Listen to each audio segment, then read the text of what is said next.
La 14e édition du Sommet des affaires États-Unis-Afrique, placée sous le thème « Construisons l'avenir ensemble », se poursuit ici à Marrakech. Toutes les activités prévues à cet effet se passent dans de bonnes conditions. Des panels sur des thèmes tels que investir dans les femmes et les jeunes, construire des écosystèmes manufacturiers durables, des groupes de travail sur des opportunités d'investissement, une table ronde sur une nouvelle approche pour les zones industrielles durables, ce sont là quelques activités qui ont déjà eu lieu.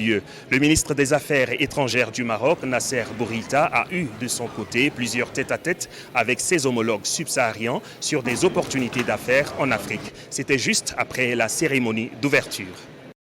La cérémonie d'ouverture a été marquée par la présence de plusieurs autorités des pays africains, des délégations venues des États-Unis d'Amérique, des acteurs des secteurs publics et privés, mais aussi des partenaires financiers, dont le président de la Banque africaine de développement. Le coup d'envoi a été donné par le ministre marocain des Affaires étrangères, Nasser Bourita, qui a rappelé que, pour se développer, l'Afrique n'a pas besoin d'aide, mais plutôt d'un partenariat gagnant-gagnant.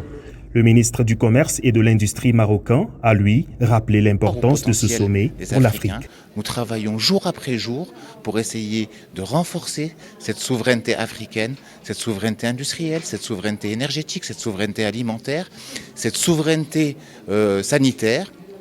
Et nous sommes aujourd'hui, en partenariat avec les États-Unis, un partenaire important des autres pays du continent pour essayer de partager du savoir-faire, de partager de la technologie et de mettre en place des projets de développement structurants et inclusifs pour tous les Africains.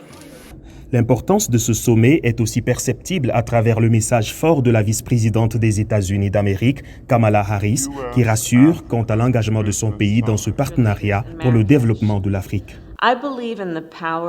Je crois au potentiel des partenariats publics-privés, des partenariats qui allient l'expérience et l'expertise du secteur privé avec la mission du gouvernement afin d'agir pour le bien public, avec la confiance du public et avec la capacité d'action que les gouvernements peuvent donner de manière unique à toute entreprise. En travaillant ensemble, nous pouvons déclencher une croissance et des opportunités qui dépassent de loin ce que le secteur public et privé peut réaliser seul. Et comme tout le monde ici le sait, il y a tant de possibilités de croissance économique en Afrique et bien sûr aux États-Unis lorsque nous collaborons et coordonnons. L'Afrique est le continent qui connaît la croissance la plus rapide au monde.